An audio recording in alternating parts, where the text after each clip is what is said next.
Tu es la vague, tu es la mer.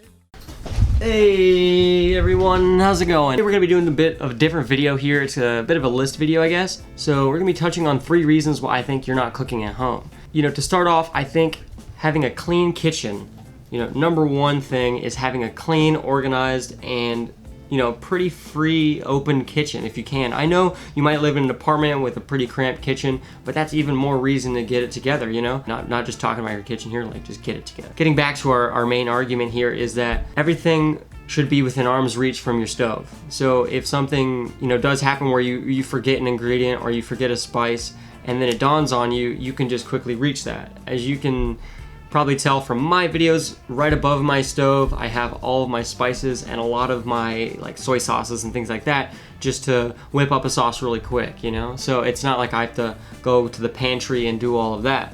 Just clear off your counters. You don't want to have to move a toaster to put a bowl down to make a salad. That's just it. When you think that you have to redecorate your kitchen every time you have to cook, I feel like less people are gonna want to cook in that kind of environment. I'm not saying that you're a slob, I'm just saying that a clean and organized kitchen will make a world of a difference. And moving on to number 2, I think a lot of people get too fixated on a recipe to where if they're missing one ingredient, they'll just freak out. They'll come home with their groceries, they'll start unboxing it, and then, oh, son of a bitch.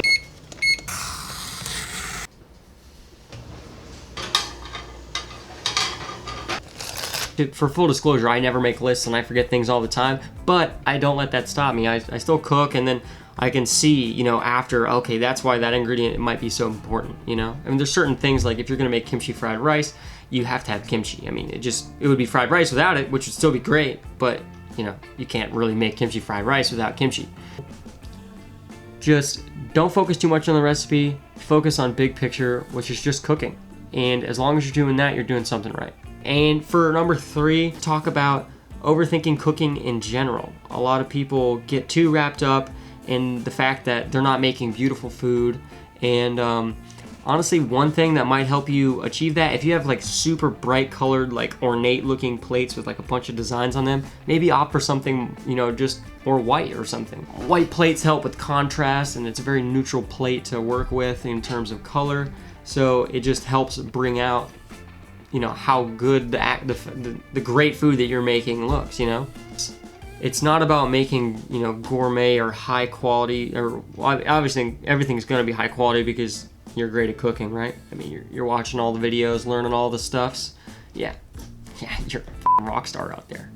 You just keep making food, and it's just like everything in life, it's a progression. You start more simple and you become more and more complex as you go on. You're learning the fundamentals, and then you just hone those skills over time. You learn to prep while cooking, so everything takes less time, and those sort of things will make it a far better and far more enjoyable experience. If you're psyching yourself out the whole time, it's going to be hard to even enjoy the meal afterwards, because if the whole thing was stressful to begin with, then this is a great way to detach and work with something that you get to interact with every day, which is food. And you also get to share that with whoever you deem to be fortunate enough to share a plate at your table. Just to review, clean kitchen, don't get stuck on a recipe, and don't get stuck in your head, because ultimately those 3 things will slow you down tremendously. And if you think there are anything else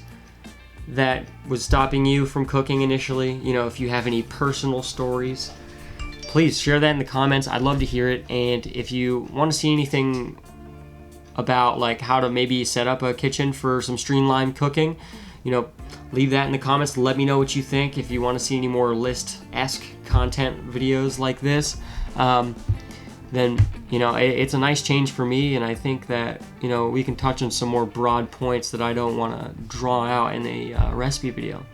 But anyway, thank you for your time. I hope these things helped you sort of break a few mental barriers and make you get more excited about cooking, because that's really what I'm here for, is just to help inspire people to cook and to educate you in any way that I see that I can contribute some knowledge. But anyway, with that said, have a great day. Please make sure to like, comment, and subscribe.